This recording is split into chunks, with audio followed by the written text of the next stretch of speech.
ساری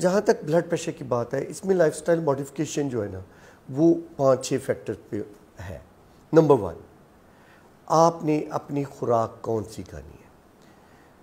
اب اس میں اف یو ٹیک آپ تازہ پھل تازہ سبزیاں اور لو ڈیری فیٹ کہ جو فیٹ ہے چربیاں ہیں ان کا استعمال کم کریں گے تو نہ صرف آپ بلڈ پریشر کم کرتے ہیں 4 سے 8 ملی میٹر آف مرکری ایون اس سے ڈبل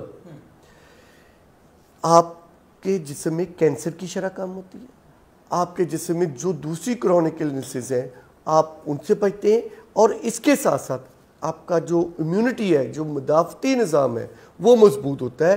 سو آپ بہت ساری ایکیوٹ النیسز سے بھی بچتے ہیں جب آپ فریش فروٹ اور تازہ سبزیوں کا استعمال زیادہ کرتے ہیں. جیسے ابھی آپ نے کرونا میں دیکھا تو اس میں بھی ہر جگہ امیونٹی بڑھانے کے لیے یہ خوراک لے لیں یہ لے لیں تو یہ ہماری نارمل روٹین کا حصہ ہونا چاہیے.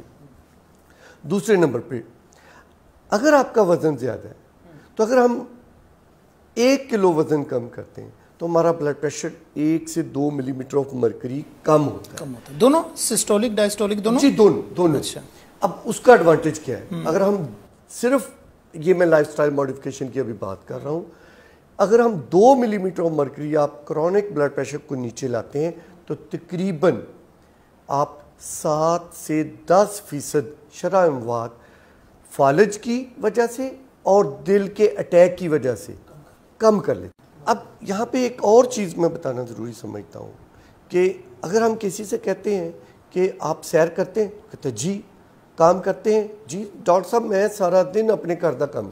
بھائی اس کام کے ساتھ ساتھ آپ کو منیمم 30 منٹ برسک واک کھلی فضا میں کرنی ہے. اچھا یعنی جو عام طور پہ یہ کہتے ہیں کہ جی میں آفس میں ہوں میں سیڑھیاں چڑھ کے جاتا ہوں نیچے آتا ہوں یہ ایگزرشن ہے دس از ناٹ واک. ایگزرشن ہے ڈیفینیٹلی اس کا بھی فائدہ ہے لیکن پلینڈ واک ضروری ہے. جی اس واک کا اور اس واک کا ڈفرنس میں بتا دیتا ہوں. لیٹس آپ گھر سے نکلے سبزی لینے سبزی کا ایک دن ریٹ تھا 50 روپے کے جی نیکسٹ ڈے آپ گئے تو وہ 100 ہوگی. اب آپ نے سارا رستہ اس کو سوچتا ہے کہ یہ سبزی کیوں مہنگی ہے. بالکل صحیح. تو آپ کا دماغ فریش نہیں. لیکن جب آپ آدھا گھنٹہ پارک میں واک کر رہے ہیں میں ٹریڈ مل کی بجائے پارک کی واک کو اہمیت دوں گا. پھر ایک 30 منٹ برسک واک تو ڈیڈیکیٹڈ ٹائم ہوتا ہے. ڈیڈیکیٹڈ ٹائم آپ نے اپنے لیے سب کے لیے ٹائم نکال رہے ہیں بھائی آدھا گھنٹہ اپنے لیے نکال لیں. اب کچھ لوگوں کے لیے ہماری کچھ مائیں بہنیں یا خواتین و حضرات ایسے ہیں جو کنٹینیوس 30 منٹ نہیں دے سکتے. فرض کریں اولڈ ایج ہے ان کے لیے ڈیفرنٹ ہے. آپ کیا کرتے ہیں 5 وقت نماز پڑھتے ہیں. میں اپنے مریضوں سے کہتا ہوں آپ 5 وقت نماز ضرور پڑھیں. آپ نماز کے بعد تیسرے کلمے کو ایک تسبیح کر لیں اور لیکن وہ تسبیح بیٹھ کے نہیں کرنی چلتے ہوئے کرنی.